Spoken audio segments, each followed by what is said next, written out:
Do you want to earn more? Work less and enjoy what you do each day?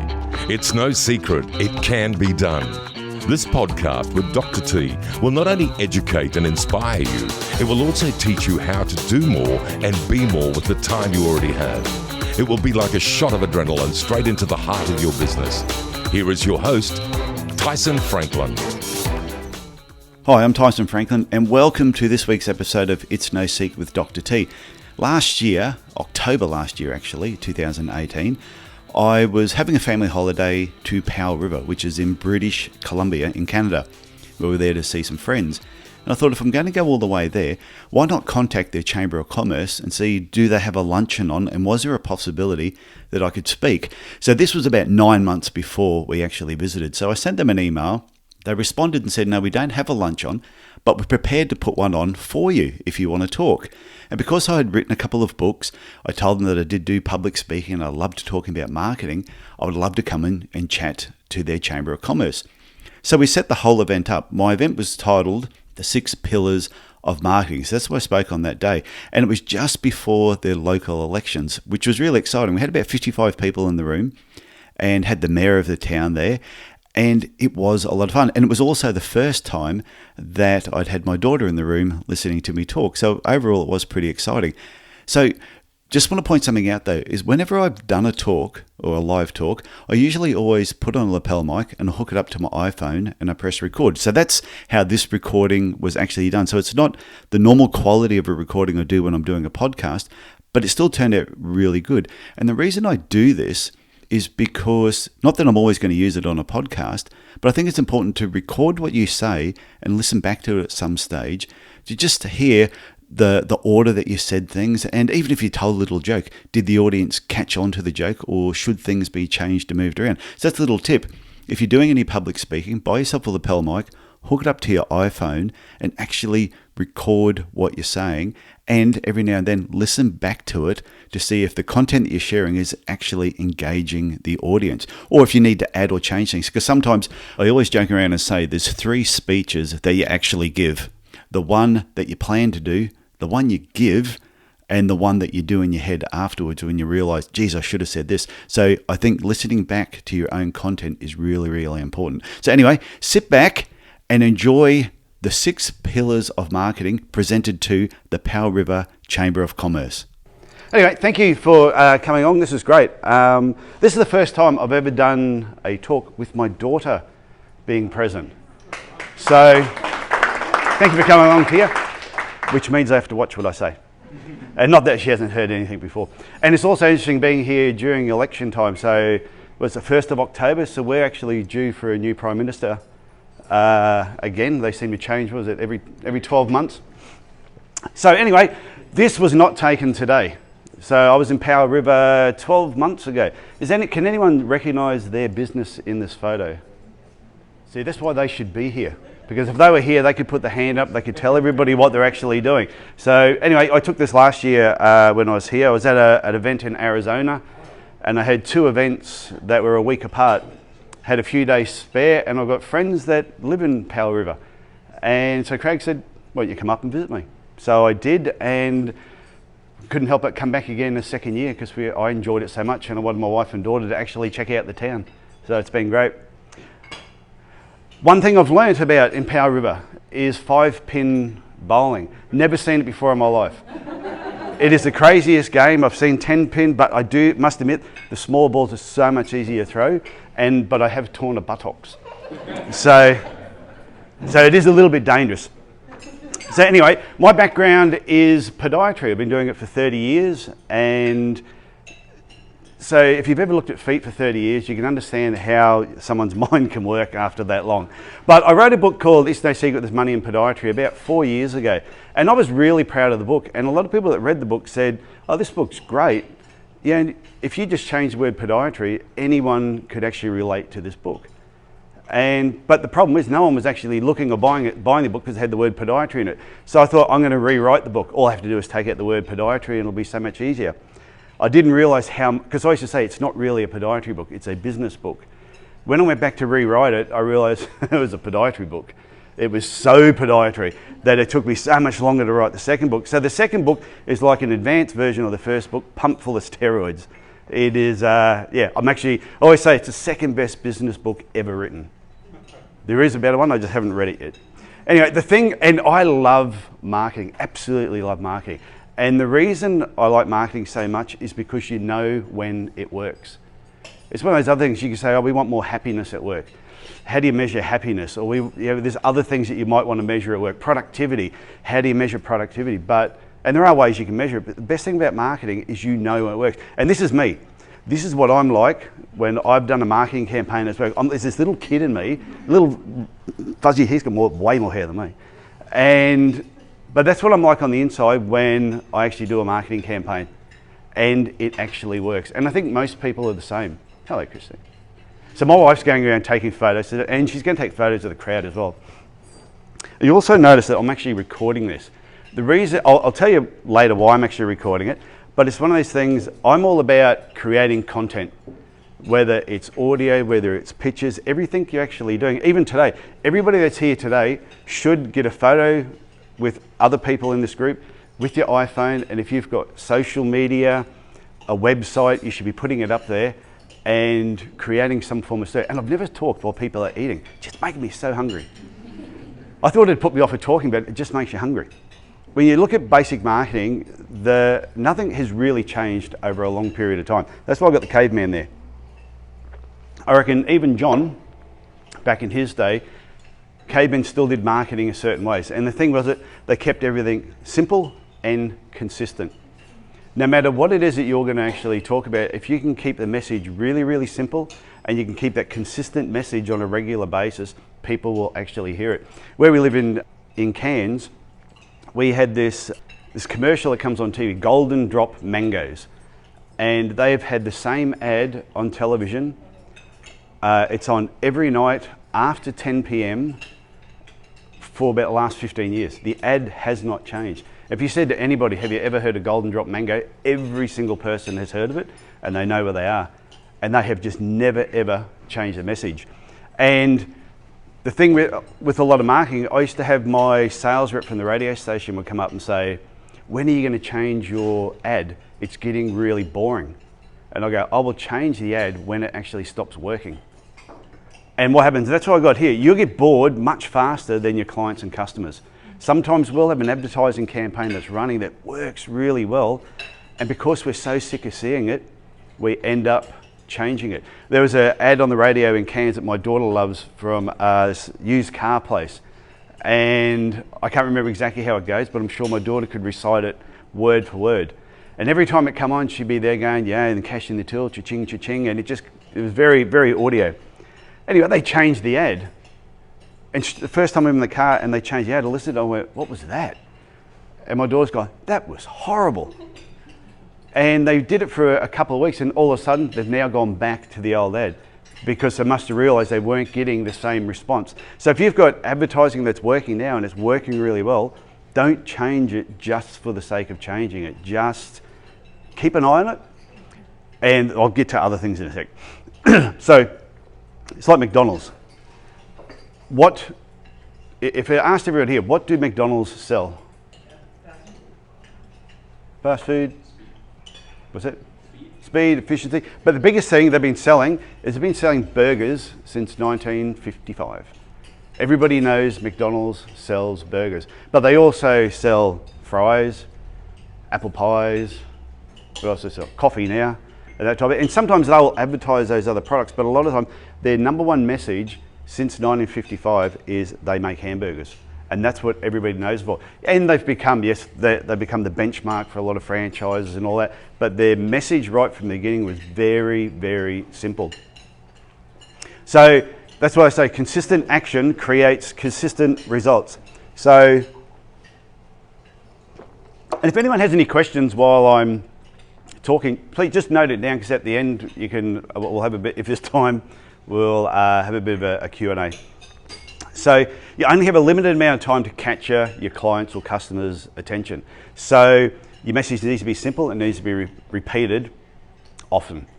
So whether you're advertising on the newspaper, we've got the newspaper people over here. If you're advertising in the newspaper, if you've got 30 services that you offer and you have an ad in the paper and you go, we do this, and all the way through, it's very beige. And it's like being a shotgun sort of approach. But if there's one thing that you do really well, better than everything else, and this is the other part, and it's got high profit margin, that's the thing that you should really be screaming out to everybody and saying, this is what we do.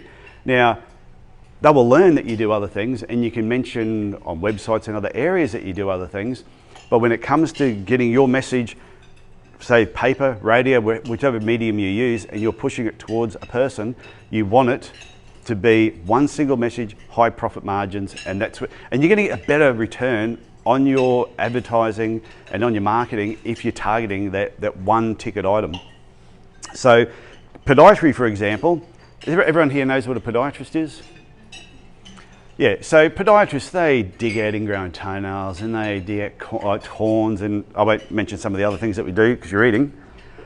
But they also make orthotics, which are inserts that go into shoes. That is a high ticket item with high profit margins. And when I built my business, that was the only thing that we actually focused on. And that was the only message. We pushed that, we pushed that, we pushed that, and we pushed that. And our business was just built around that. Now, other people could come out and say, oh, we do that too. But because they were coming up second, nobody remembers who came second. So the idea is find something in your business, high profit margin, that you do better than anybody else, and just push and constantly just keep pushing that message. So the other thing, has everyone here heard of helicopter marketing? I know there's a few marketing people in the room. So helicopter marketing, basically,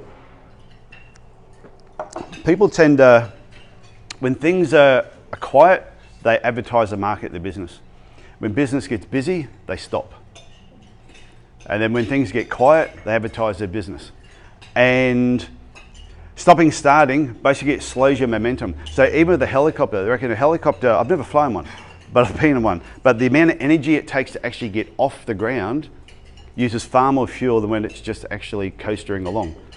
And your business is the same. If you stop your advertising and wait until it gets quiet before you actually start again, it takes so much time, energy, and money to actually build it back up. So you should really be, even when it's quiet, you're marketing. When it's busy, you're marketing. You're just constantly doing it. And if you do that, you're going to find that month after month, you're going to get more consistent results. And one of the biggest mistakes people do is when things get a little bit tough, the first thing they cut is their advertising budget. And that's probably the last thing you should be cutting. Because if you're not constantly putting your message out there, then your opposition or your competition may actually be doing it. Now, if I say something that upsets somebody in the room today, I'm just going to apologise ahead of schedule. I should have said that at the beginning. But sometimes if you hear something and it makes you go, oh, I don't agree with that, and it sort of challenges your thinking, sometimes you may not agree with it, or it might just be touching a nerve that deep down you know is true, and you want to fight against it. So just sort of be aware of that. The other thing, some people end up doing helicopter marketing if they blow their budget way too early. Yeah, they've got a certain budget and they go too hard too fast. So there might be a new business and they're very excited and they plow all the money into it and they haven't spread it out, say, over a 12-month period. And that's why I say that you should plan your advertising, your marketing over 12 months. Look at the seasons. I'm sure Powell River is completely different in July to what it is in January, just assuming, from the short period of time I've been here. But everyone keeps raving about the summer. The summer in Powell River is just one of the most gorgeous places you want to be. So whatever your business is, I'm sure your marketing, advertising message may differ then to in January, February and March. So if you're looking at your advertising, you might plan it out, you might do more in summer, but you still want to be doing something in those other months when it's a little bit different, or just basically change the message. If you're a clothing shop, you're not going to advertise jumpers in July, but you may advertise a jacket, a nice warm jacket, in November leading up to Christmas. And the last thing out there is also plan ahead. Make sure you've always got adequate supplies for what it is that you actually need. So one of the mistakes I used to make is somebody would say, oh, there's an expo on next weekend. Do you want a table? I've got a spare table if you want it. I go, oh, that'd be great. And you go to rock up to it and you go, oh, I forgot to get brochures printed. Oh, we need a new pull-up banner. It's out of date. And that's why if you look at your marketing, you plan it out over a 12-month period and you get together with your team. is sit down and go, what is it we're going to do over the next 12 months? What messages are we going to start pushing? Okay, we know, and you should know, if you've been in Powell River for a number of years, except for 1 week, but if you've been here for a number of years, you should know that there's certain events that are on at certain times throughout the year, and you're going to look, can I actually tap into this? One of the best ideas that we came up with when we had a clinic in Mackay. Now we're in Cairns, North Queensland, which, does everyone know where that is in Australia, North Queensland, right at the top end? So where we live, if it gets under 25 during the day, we complain. If it gets under 20 during the day, it's on the front page of the paper. That just doesn't happen. So in Mackay is about 800 kilometres south. When we were there, I said, we were new to the town, didn't know it very well. I said, what I want you to do is buy the paper every single day. I said, what I want you to do is go through it. This was the receptionist job. Go through it, go through there and look for any event, any opportunity that we probably may have missed out on this year, cut it out and put it in a scrapbook.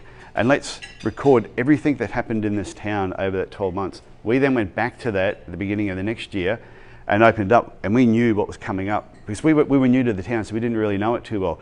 And then we tried to tap into as many things as we possibly could as the year progressed. So if you know Powell River pretty good and you know what's happening, then you might do it. Is there a, does everyone here jump in the water on the 1st of January? Yep. Yeah, so that sounds crazy, but it also sounds like fun. Now, I could picture a few people here that look crazy enough to do it, and yeah, you could have your business sign right on your back as you actually hit the water. Anything like that is promotion. Be great for the chamber to have the president doing it. I didn't even do last year, really stepping the game up. Yeah, just. But they're the sort of things where, like, I've been here for 5 days and listening to just people talking what happens in the town. A lot seems to happen here throughout the year. And my wife is from a small town as well. And it's the same sort of thing. Everybody knows everybody, but they need to tap in and network a little bit more. And I'll touch on that a bit further. So this is one thing, I love this photo, is don't become a marketing zombie. And it's pretty much, it's really just going through all the processes of marketing without really giving it any thought. So you might have an ad in the paper, or you're doing something on the radio, or you're doing a flyer, and you're just going through the process of doing it, and you're just copying what everybody else is doing. And sometimes just because somebody else did something that works for them doesn't necessarily mean it's actually going to work for you. So just sitting there and copying what everybody else is. Like, one classic thing that I've seen is where people go, oh, I've outsourced my SEO to an SEO company. Do we have any SEO companies here? No? That's good. Oh, okay, SEO. Search Engine Optimization. Okay, well, I'll skip that. No, I'm only joking. No, but what is this? Some people go, oh, I've outsourced my SEO. I've got somebody else doing all that for me. Okay, that's great. What is it they're actually doing? They're improving my SEO. Okay, but what are they doing? So it's when people go online and they check on the website, it's trying to get you on page 1 and higher ranked. So sometimes they'll outsource it to somebody without actually going to those people and saying, well, what are you actually doing? And working with them. So that person's trying to improve their SEO without them putting in some effort trying to teach them what it is that we do, or the type of client, the ideal client that we're actually chasing. So if you're going to outsource that type of thing, you need to work with the company that's doing it. But it's really just not following. Just because somebody else does that doesn't mean that you should be doing that. Maybe you need to be doing it yourself. So, and this is the big thing. And I came across this recently, and this is about, in podiatry, in the whole medical field, you will never write a prescription for someone or tell them what they should be doing or write something without first diagnosing the problem. So you couldn't walk into your doctor and say, my stomach is just burning like all buggery, and they go, yeah, no problem, this is what you need.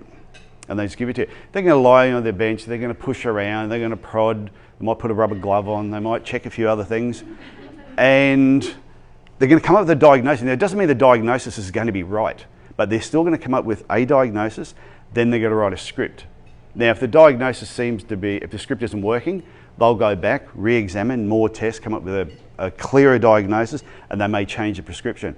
Marketing works exactly the same way, that you should be really looking at your business and what does your business need? What is its problem? What area does it need to be improved on or picking up?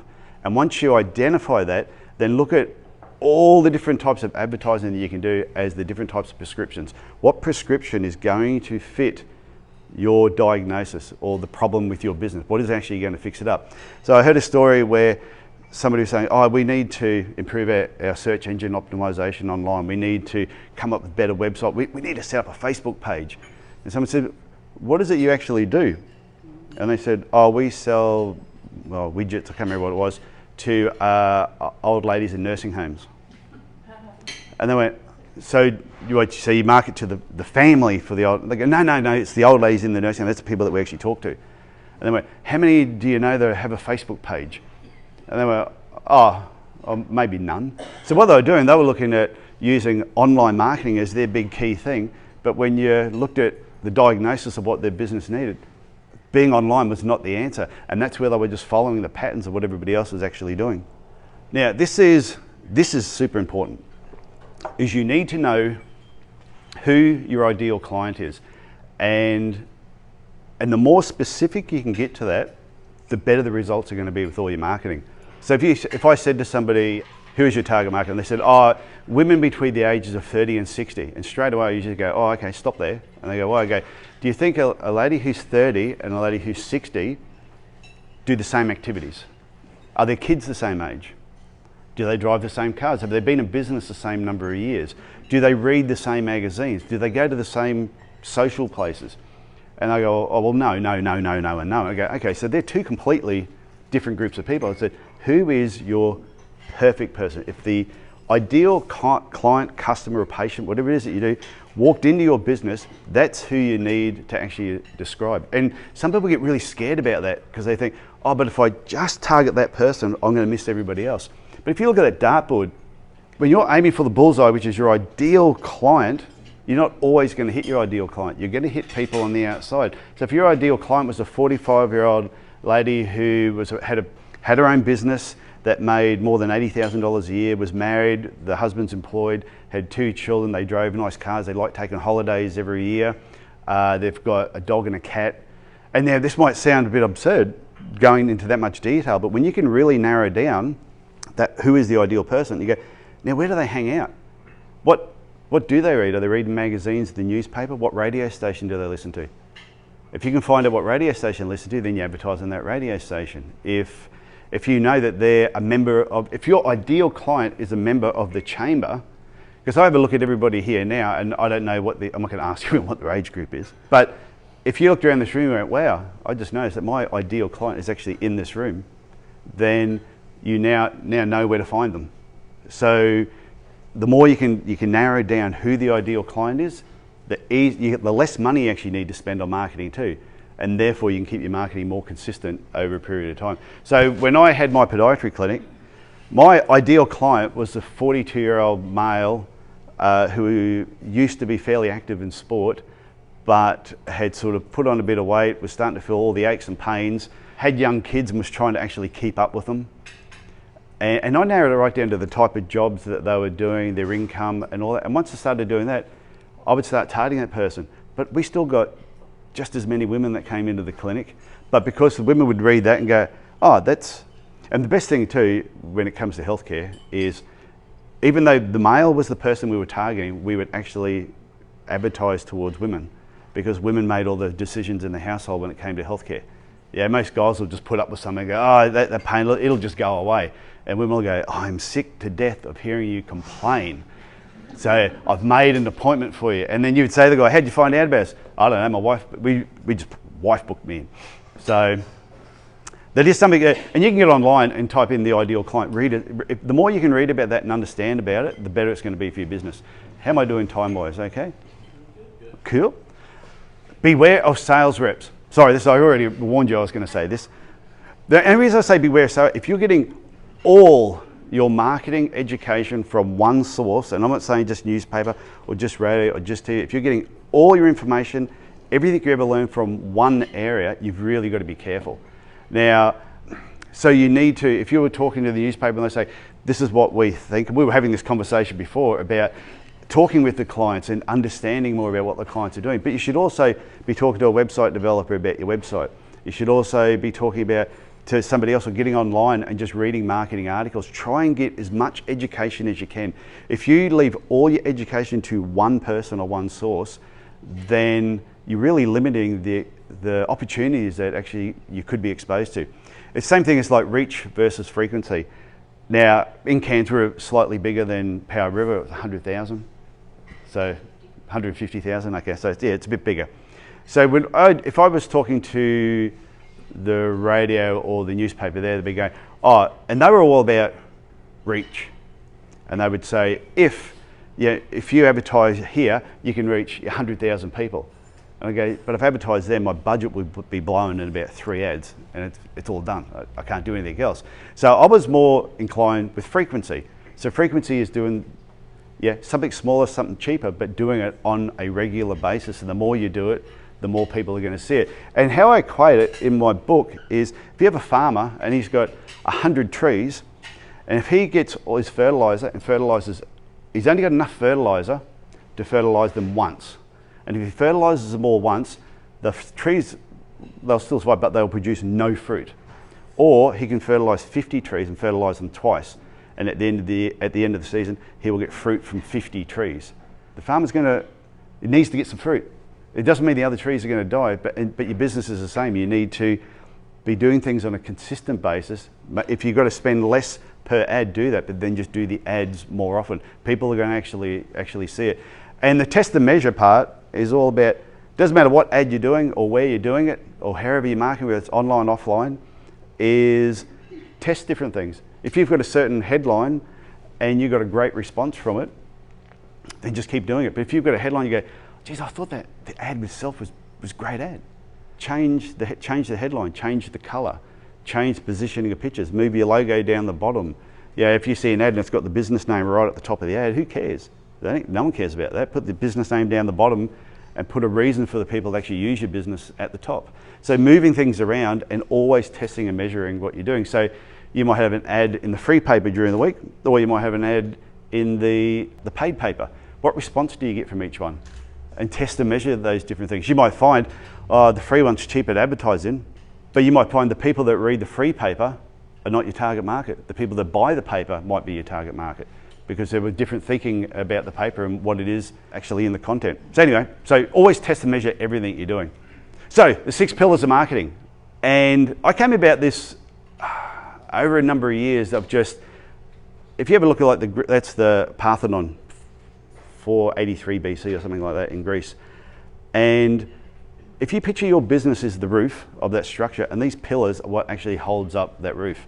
The more marketing pillars that you can have holding up and supporting your business, the more stable your business is going to be. And I picture it also like a diving board. You have a board like that with one pillar underneath it, and your business will go up and down if you're relying on one particular form of marketing to get people into your business. But if you have multiple pillars underneath there, then that diving board will hardly move, and that's what actually keeps your business more consistent. So I believe that every business should use all 6 pillars, but there's going to be certain pillars that are going to suit your business more, or you may put more attention into it. So it could almost be like the pistons on a car. If you look at the 6 pillars, some are going to be up higher, some are going to be down lower, depending on what it is that you're doing. So the first one, professional referrers, are basically what I call industry specific. So in podiatry, for example, doctors, physios, chiropractors, dietitians, other people in the health industry were my professional referrers. If you were looking at sign writing, for example, sign writing, builders, anyone that's building something could refer people to a sign writer. Anybody else that's in that trade sort of industry, every industry would have professional referrers. If you're a hairdresser, beauticians. If you're a beautician, it's going to be hairdressers back and forwards. Pillar number 2 is non-professional referrers, and these are people that are outside of your industry. So once again, as a podiatrist, a non-professional referrer could be a sign writer. Why can't a sign writer refer people to my podiatry business? Why can't a hairdresser refer someone to a finance company or an insurance company? So it's anybody, and a lot of people neglect these people. These poor buggers are out there, and you walk past their businesses every day, not realising, just stopping in there and just introducing yourself. Go, hi, I'm such and such. I've got a business down here. I've had it there for 2 years. Just thought I'd drop in and say hello and leave a card. And whenever you happen to be in that area, you just drop in and you say hello. It's not hard to actually do. Coffee shops are great places. You could quite easily go down to the local coffee shop and you could say, the next 10 people that walk in, and you could describe who you want, the next 10 women that walk in here wearing activewear, the next 10 people wearing a tie, or the next 10 people that are wearing a particular, something about them that wear, it could be a business shirt. You go, I'll pay for the first 10 cups of coffee today for the people that come in wearing a tie. And you could stay in the coffee shop yourself having a coffee, and when you give them the free coffee, you could say, I'm just let you know that this coffee has been sponsored today by finance company over here. And you could just, and you see me go, how you doing? Now that person will walk in and go, oh, thanks for that. They must start chatting. Or if you can't be there, you can just still buy the first 10 cups of coffee and just say, and when you give them the coffee thing, usually they have the warmer thing so you don't burn your hands, just stick my business card in there and say it's sponsored by this company. It costs you $50 for 10 cups of coffee. It's not expensive to do. They're the types of things and links that you can build up with non-professional referrers. Internal marketing is basically, and this includes your database. Your database of your business is absolute gold. It's something that you need to really look after. When I had my podiatry, before I understood the importance of a database, we had a whole pile of people and files that I thought, if they haven't been to a business for 6 years, well, they can get stuffed. And we just deleted them all. And then all of a sudden I realised that was stupid. I just didn't understand it. And we probably deleted 10,000 names off of a database, and I'm thinking, how crazy. And I can see people that understand databases just shaking their head at me. So, but internal marketing is everything you do within your business to promote what you do. So if you've got a bathroom, you call it bathroom over here, washroom, there's nothing saying you couldn't have a sign on the back of the washroom door saying, well, while you're seated and I've got your attention, and you could tell them something else about your business. It's those little things, that anything you can market internally, newsletters, putting pictures up on the wall. If you've got a Facebook page, telling me you've got a Facebook page, letting them know that you've got a website that they can go to after hours to do different things. External marketing is everything you do basically externally to attract new clients. So your newspaper, your radio, but it's anything you do outside to bring, so you might do letterbox drops. That's all external marketing. The fifth pillar, and this is the one that I think is neglected a lot of the times too, other than non-professional referrers, is networking and public speaking opportunities. It's like this event right now. I knew I was coming to Powell River, so I sent a message to Kim and said, can I talk at your chamber? Yeah, I said, you've got a chamber there, can I speak? And she said, yeah, that'd be fantastic. To me, that verbal marketing is anything where you're talking and you're speaking to other people. Like even coming to these lunches is a fantastic networking opportunity. Everybody here should be introducing themselves to as many people as they can and telling what they do. And I don't know how many networking groups there are in Powell River, but if you can come to somewhere where you've got 40 or 50 people in a room every single month, what a great opportunity to actually share what it is that you do. The trade shows and expos, and that's why you've always got to have promotional items available. Now I've got their elevator speech. Does everyone know what an elevator speech is? Yep. Okay, so for those that don't, if you hop into an elevator and you're going from the first floor to the 10th floor, you've got about 15 seconds or 20 seconds to tell people what it is that you do. And you've got to get that message across very quickly. That's what, and everyone, what I find surprising, you'll be at a networking event and you'll say to someone, oh, hi, I'm Tyson, and they'll give you that. What do you do? And they go, and they hesitate and think, you weren't expecting that question. You can't not come to a networking event and not expect someone to actually ask what it is that you do. So you've just got to have, within 15 seconds, boom. And if you see their eyes start rolling back, then you've lost them. You just got to capture your attention very, very quickly. The other thing I got there, what I call an extended elevator speech, is every now and then you'll be at an event or something, and say there was a speaker organised, and they fell over and they've hurt their knee and they can't be here today. And all of a sudden, Corey gets up here and says, well, since the speaker couldn't be here, who would like to come up and just do a quick 5-minute or 2, 3, 4, 5-minute presentation about what their business is all about? And you'll see everybody in the room go, oh. Because there's this thing about the number one fear, this is in Australia, number one fear in Australia is public speaking. Second fear is death by fire. So people would rather die in a fire than actually get up and do public speaking, which is crazy. In New Zealand, number one fear in New Zealand, snakes. They don't have snakes. So how does that make any sense? I heard Canada doesn't have any poisonous snakes either. I like Texada Island, no bears. I felt so confident walking around the bush there, it didn't bother me. So anyway, people get afraid. So when you get an opportunity, that's why you need to have an extended elevator speech. I could quite easily at any time, under any circumstance, someone could go, Tyson, can you talk for 5 minutes? And I could get up there and bang, just rattle something off, because I've done it enough times, just rehearsed what it is that I'd say. Trying to keep it within a certain time is sometimes a little bit harder. The last one's online marketing, and that's pretty much everything you're doing online, websites, social media pages. It's something that if you don't have a website and you have a business, well, I say, if you have a business and you don't have a website, you don't have a business, because every business should have a website. There should be an area, because it's all about building trust, and it's about building social proof. So if you have a Facebook page and you've got 10, 20 people saying that they think your business is great, people are looking for social proof, because people only want to work with people that they know, like, and trust. So yeah, if Corey referred someone to Craig and you trust Corey, then you're going to go, okay, Craig must be okay. But then not everyone can do that. So if Craig then had a website and it says, oh, it has all this stuff, and you're reading it, and then he has a Facebook page and you see people saying that everything's great, that's social proof, and people are looking for social proof. And I also reckon that your website is your mothership. Is everything you do, newspaper, radio, anything, if you take a photo here today and you put it on social media, everything you do, you should be drawing back to your website. The thing with social media, some people have businesses and they go, oh, I don't worry about having a website, I have a Facebook page and I just run everything through the Facebook page. That's great, but the problem is you don't own it.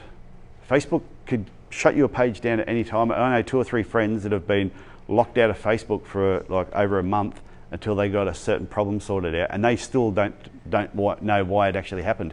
So if their whole business revolved around that, they would have had a problem. So if you're advertising in the newspaper, always have your website, draw it back to thing. If you're putting anything on Facebook, draw it back to your website. You want to bring people to your website, you don't want to take people from your website away from your website.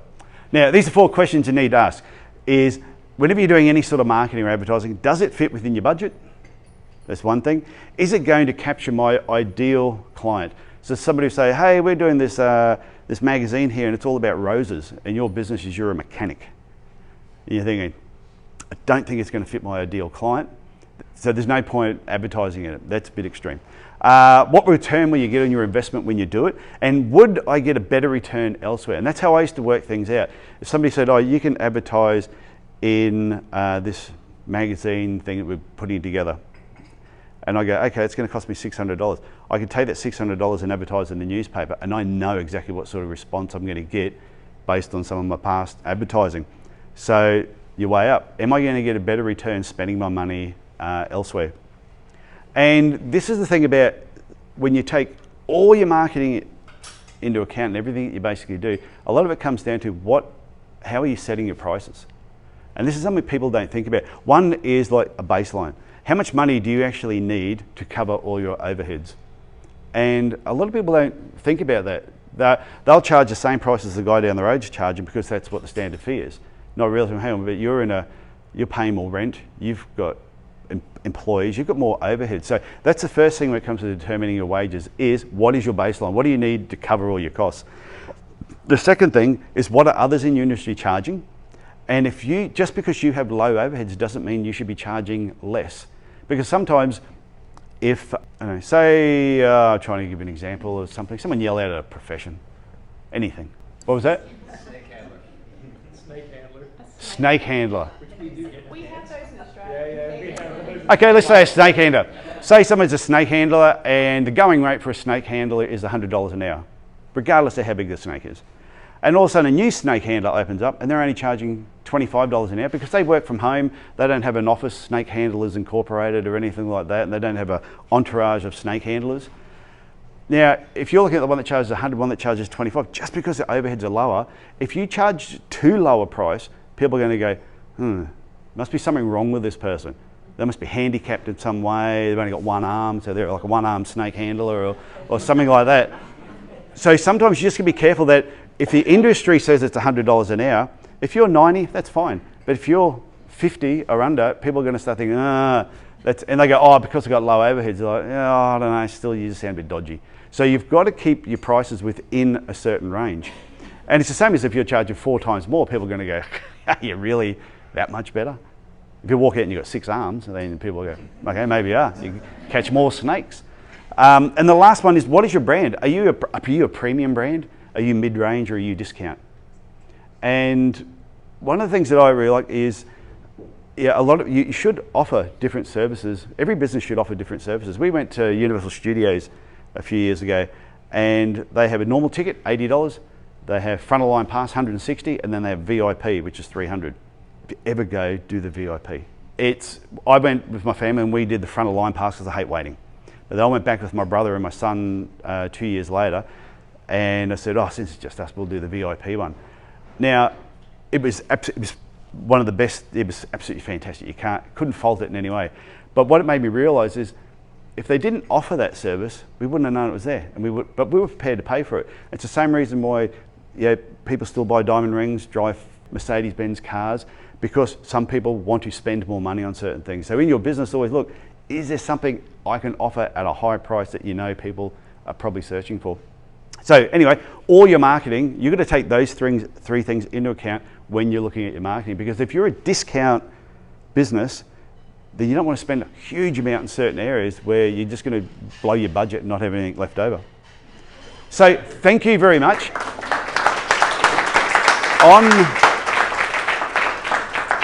My wife just reminded me that I want to take a selfie with everybody. But on your card, I've got a business card there, and that's to my podcast. I have a podcast called It's No Secret with Dr. T. It's a small business podcast.